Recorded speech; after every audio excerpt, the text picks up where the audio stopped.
नई नवेली सौम्या पिछले 15 दिन से अपनी ससुराल के माहौल को समझने की कोशिश कर रही थी। सब कुछ देख समझकर उसे बहुत अजीब लग रहा था। साथ ही बड़ा दुख भी हो रहा था कि आज भी सब बहुओं के प्रति ऐसी मानसिकता रखते हैं।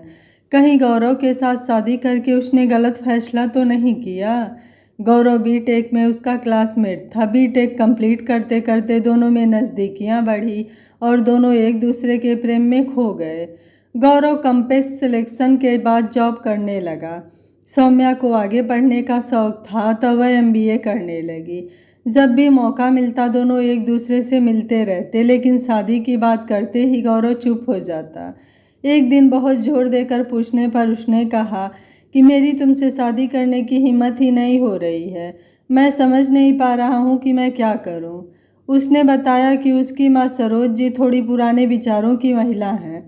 उन्हें सर्वगुण संपन्न बहू के साथ खूब दहेज भी चाहिए। साथ ही वह बहुओं के प्रति व्यवहार की भी अच्छी नहीं है। तुम उनके साथ एडजस्ट नहीं कर पाओगी। पिताजी भी इस बात से बहुत परेशान रहते हैं। माँ रौबदार सास बन बहू को दबा कर रखना अपना जन्म सिद्ध अधिकार समझती हैं। उसकी भाभी नीलम के साथ ऐसा ही व्यवहार करती हैं। सीधी सादी भाभी सब कुछ सिर झुकाकर करती हैं और दहेज कम लाने के ताने भी सुनती हैं। जबकि भाभी के पिताजी ने अच्छा खासा दहेज दिया था, नहीं तो माँ नीलम भाभी की शादी अमर भैया से कभी करती ही नहीं। गौरव की बात सुनकर सौम्या ने यही कहा था कि मुझे शादी तुमसे ही करनी है, तुम्हारी माँ से नहीं। मैं शादी के बाद माँ के रूप में उनका पूरा सम्मान करने की कोशिश करूँगी। मैं तुम्हारे साथ उन्हें सुधारने की भी कोशिश करूँगी। लेकिन अगर वह नहीं सुधरी तो? गौरव घबरा रहा था। सुधरेंगी कैसे नहीं, बिल्कुल सुधरेंगी, बस तुम मेरा साथ देना। कहते हैं ना, 100 सुनार की एक लोहार की। अमर भैया और नीलम भाभी की मदद से उनकी लव मैरिज हो गई। अमर भैया के दोस्त की मदद से रिश्ता सरोज जी तक पहुंच गया। सौम्या के पापा संपन्न थे, वह भरपूर दहेज देने के लिए भी तैयार हो गए थे। इसलिए बिना ना नुकुर के उसकी शादी गौरव से हो गई। 1 हफ्ते बाद उसने वर्क फ्रॉम होम ज्वाइन कर लिया। लेकिन वह जब से आई सासू माँ दहेज में दिए सारे सामान में कमी निकाल कर ताने मारती रहती हैं। नीलम भाभी के साथ वह सुबह और शाम को रसोई के काम करती है। बुआ सास के साथ मिलकर चाय से लेकर खाने की हर डिश में कमी निकाली जा रही थी। सौम्या ने गौरव, अमर भैया और नीलम भाभी के साथ प्लान तैयार किया कि अब सबक सिखाया जाना चाहिए। लेकिन जो भी करना ध्यान से करना, आखिर माँ है वह हमारी। गौरव और अमर भैया एक साथ बोले, आपकी ही नहीं मेरी भी। घबराइए मत, जोर का झटका धीरे से लगेगा। सौम्या जोर से हंसी। मुंह पर उंगली रख बोली, कोई सुन ना ले। अगले दिन रविवार था तो वह अपनी सास के पास जाकर बोली, मम्मी जी आप कह रही थी ना कि मेहमानों को देने के लिए मेरे मायके से साड़ियाँ अच्छी नहीं आई। मीनाक्षी स्टोर में साड़ियाँ बहुत अच्छी मिलती हैं और आपकी जान पहचान भी अच्छी है। मैंने पापा जी से बात कर ली है। चलिए आप और बुआ जी चलकर मेरे साथ कुछ और साड़ियाँ ले आइए। मेहमानों को भिजवा दीजिएगा।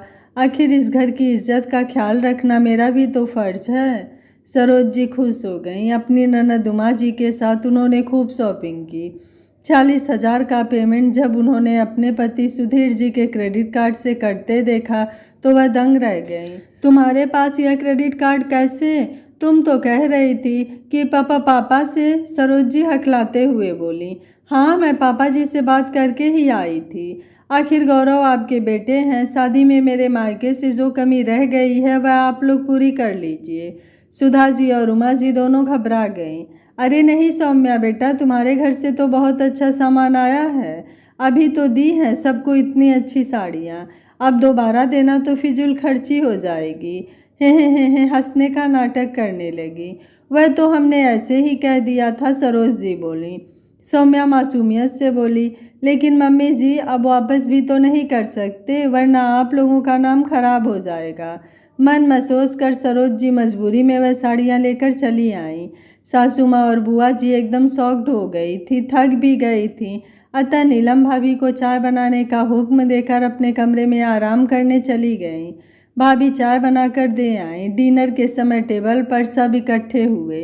पहला कौर मुँह में रखते ही सरोज जी चिल्लाई, सौम्या तुम्हें कुछ आता है कि नहीं? इतनी बेस्वाद सब्जी बनाई है, तेल नमक मिर्च किसी का कुछ अंदाज नहीं है। लेकिन मम्मी जी। क्या लेकिन? चैन से रोटी भी नसीब नहीं? सरोज जी बड़बड़ाई।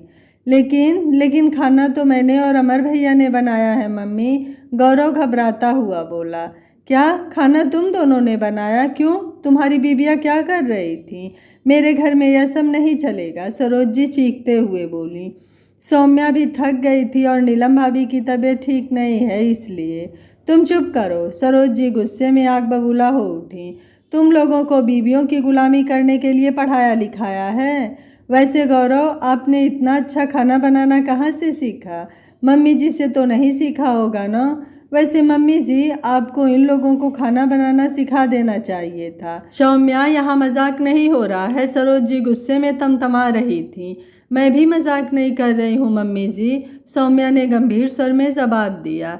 वैसे आप मुझसे कितनी बार पूछ चुकी हैं कि तुम्हारी माँ ने क्या सिखाया? फिर अब तुम्हारी और गौरव की क्या बराबरी? क्यों बराबरी नहीं? क्यों? मैं इनसे किस बात में कम हूँ बताइए ज़रा। मैं गौरव जितनी ही पढ़ी लिखी हूँ, बल्कि यह कहिए कि मैं उनसे भी ज़्यादा ही हूँ। मैंने बीटेक के बाद MBA भी करा है। जितना पैसा आपने बेटों की पढ़ाई पर खर्च किया है, मेरे पापा ने भी मेरी पढ़ाई पर खर्च किया है। अच्छा, तो इसलिए क्या तुम अब इसे गुलाम बना कर रखोगी? सरोज जी गुस्से में भड़कती हुई बोली। गौरव को गुलाम मैंने नहीं, आपने बनाया है। मेरे पापा से मुंह मांगा दहेज लेकर आपने अपने बेटे को बेचा है।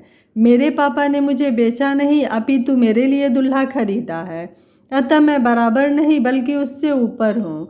गौरव, तू यह सब चुपचाप सुनता रहेगा या इससे कुछ बोलेगा भी? सरोज जी बोली। मैं क्या बोलूँ मॉम? सौम्या गलत क्या कह रही है? आपने मेरी यही हालत कर दी है, बोलकर गौरव अंदर चला गया। तू हार मान ले, पर मैं नहीं मानूंगी। अभी इसके पापा को फ़ोन करके कहती हूँ ले जाए यहाँ से इसे, यह इस घर में नहीं रह सकती। मुझे घर से निकालने से पहले ये सोच लीजिएगा मम्मी जी कि कहीं आप पुलिस स्टेशन ना पहुँच जाएं। वैसे मैं कहीं नहीं जा रही हूँ। सौम्या ने दहेज की बातचीत वाला वीडियो चला दिया। हे भगवान, इसने साजिश रची हुई है, मेरे बेटे को फंसा लिया। वह वहीं धम्म से बैठ गई। यह तो बहुत चालाक है। वह बेचारी नीलम कितनी अच्छी है, उसने तो कभी चू भी नहीं की। इन बहुओं से बहुत संभल कर रहना पड़ेगा। पहले नीलम को बनाती हूँ। नीलम, नीलम बेटा। वह बड़ी बहू के कमरे में पहुँच गई। कैसी तबीयत है तेरी? मुझे माफ़ कर दे, मैंने तेरे साथ कितना बुरा व्यवहार किया, लेकिन तूने कभी उफ भी नहीं की। इस सौम्या को देख, मुझे जेल भिजवाने की धमकी दे रही है। सरोज जी के आंखों से आंसू बहने लगे। अरे मम्मी जी, आप परेशान न हो, सौम्या बुरी नहीं है, वह ऐसा कुछ नहीं करेगी, मैं उससे बात कर लूँगी। मुझे यकीन ही नहीं हो रहा, बड़ी कठिनाई से वह बोली। उनका दम बुरी तरह फूल रहा था। बेटा तू संभल कर रहना इस सौम्या से। नीलम मन ही मन मुस्कुराई। सौम्या, तूने तो कमाल कर दिया। वाकई में जोर का झटका धीरे से लगा। सुधा जी के नीलम के कमरे में जाते ही चारों इकट्ठा हो गए। ससुर जी ने कहा, सौम्या बहू, लगता है तुम्हारा आइडिया काम कर गया। तुम्हारे सास की अक्ल ठिकाने आ गई। अब उसे बड़ी बहू की कीमत समझ में आएगी। गौरव हंसते हुए बोला। हाँ पापा, अब मम्मी बोलेंगी। इससे अच्छी तो बड़ी बहू ही थी, छोटी बहू तो बहुत तेज आ गई। सब लोग ठठाकर हंसने लगे। आशा है यह कहानी आपको ज़रूर पसंद आई होगी। वीडियो पसंद आया है तो वीडियो को लाइक शेयर एंड चैनल को सब्सक्राइब कर लीजिएगा। Thank you for watching. मिलते हैं अगली कहानी में।